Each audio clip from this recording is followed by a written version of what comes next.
छोटे से गांव में, जो पहाड़ों के किनारे बसा था, अमीना नाम की एक औरत रहती थी। अमीना अपनी संपत्ति के लिए नहीं, बल्कि अपने बड़े दिल के लिए जानी जाती थी। अमीना का जीवन कठिन था।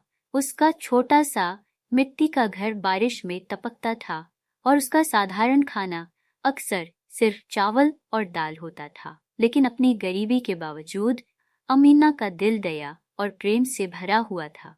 हर सुबह अमीना सूरज उगने से पहले उठ जाती। उसका कमजोर शरीर सालों की मेहनत से दर्द में होता। वह दूर के कुएं से पानी भरने जाती।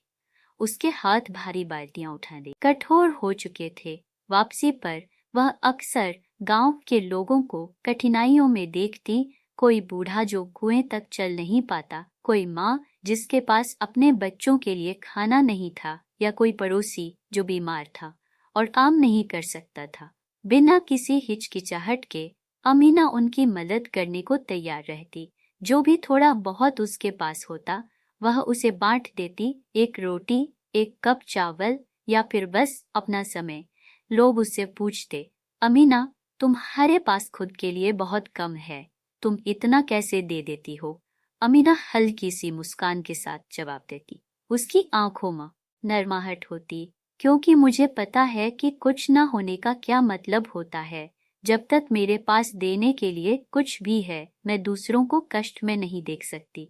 एक शाम जब उसने एक बुजुर्ग पड़ोसी की छत ठीक करने में पूरा दिन बिता दिया, अमीना एक बड़े पेड़ के नीचे बैठ गई और सूरज को, आकाश को नारंगी और गुलाबी रंगों से भरते हुए देखने लगी। वह थकी हुई थी, लेकिन उसका दिल संतोष से भरा हुआ था। जब ठंडी हवा उसके चेहरे को छूने लगी, तो उसे एहसास हुआ कि भले ही उसके हाथ खाली हों, उसकी आत्मा देने की खुशी से भरी हुई थी।